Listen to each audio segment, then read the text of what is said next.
Ya, selamat pagi rekan-rekan semua. Pada kesempatan kali ini kita akan mencoba membahas mengenai kekuatan ekonomi dan sosioekonomi. Negara-negara yang ada di dunia diklasifikasikan menjadi dua kategori utama, yaitu negara maju dan negara berkembang. Istilah negara maju dan negara berkembang banyak disebutkan untuk menggolongkan negara berdasarkan kondisi sosial ekonominya. Negara maju adalah negara yang memiliki standar hidup tinggi dengan perekonomian merata, penggunaan teknologi yang tinggi, dan telah berhasil dalam berbagai bidang. Sementara negara berkembang adalah negara dengan pendapatan rata-rata masih relatif rendah, indeks perkembangan manusia tercatat di bawah standar normal global, dan infrastruktur yang masih relatif berkembang atau belum maksimal. Karakteristik negara ekonomi maju adalah yang pertama, penerimaan nasional bruto per kapitanya adalah lebih besar sama dengan dari 11.116 dolar. Standar hidup tinggi, kualitas hidup tinggi, penduduknya kelas menengah. Lalu, teknologi tinggi, pasar keuangan dan perbankan yang canggih, sistem pemerintahan dan hukum yang telah berjalan dengan baik, pendidikan baik, pengangguran relatif rendah, pertumbuhan penduduk relatif rendah, dan tingkat nutrisi yang baik.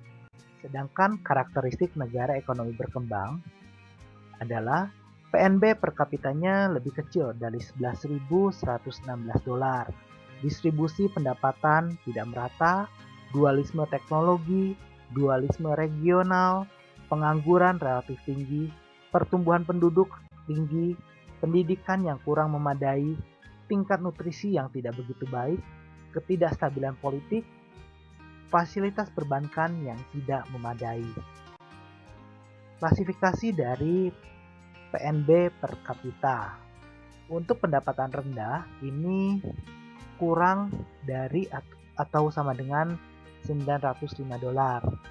Pendapatan menengah bawah dimulai dari 906 sampai dengan 3.595 dolar.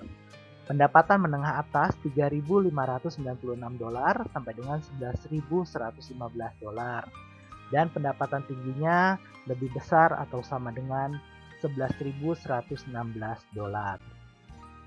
Nah, berikut adalah dimensi ekonomi. Yang pertama adalah PNB, lalu PDB, lalu adanya underground ekonomi, konversi mata uang, distribusi pendapatan, dan konsumsi masyarakat. Marilah kita bahas satu persatu. PNB adalah nilai total seluruh barang dan jasa yang diproduksi secara domestik, termasuk pendapatan faktor bersih dari luar negeri. PDB adalah nilai total seluruh barang dan jasa yang diproduksi secara domestik, tidak termasuk pendapatan faktor bersih dari luar negeri. Underground economy atau perekonomian bawah tanah adalah bagian dari pendapatan nasional yang tidak diukur oleh statistik resmi akibat tidak dilaporkan dengan lengkap atau tidak dilaporkannya sama sekali. Lalu berikutnya adalah konversi mata uang. Lalu ada distribusi pendapatan. Ini adalah ukuran bagaimana pendapatan suatu bangsa terbagi di antara rakyatnya. Biasanya dilaporkan sebagai persentase pendapatan yang diterima oleh penduduk. Konsumsi masyarakat adalah cara-cara masyarakat mengalokasikan pendapatan bersih mereka. Nah, berikut adalah dimensi sosioekonomi. Dimensi sosioekonomi yang pertama adalah populasi total. Populasi total ini merupakan indikator yang paling umum mengenai ukuran pasar potensial. Namun, bukan merupakan indikator satu-satunya dalam mengestimasi pasar potensial. Pada umumnya, negara maju memiliki penduduk kurang dari 10 juta jiwa. Angka tersebut jauh lebih kecil dibandingkan jumlah penduduk di negara berkembang. Namun, tidak berarti bahwa negara maju bukan merupakan pasar potensial. Hanya untuk beberapa produk yang murah dan dikonsumsi secara massal saja, ukuran populasi dapat menjadi dasar yang cukup kuat untuk mengestimasi konsumsi. Namun hal itu tidak berlaku bagi produk yang tidak termasuk dalam kategori tersebut. Berikutnya adalah penyebaran usia.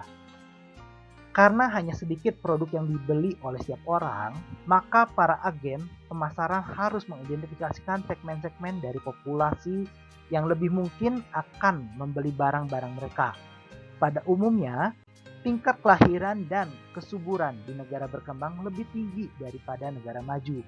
Hal tersebut menyebabkan adanya perbedaan distribusi umur di antara keduanya, di mana negara berkembang memiliki lebih banyak penduduk berusia muda.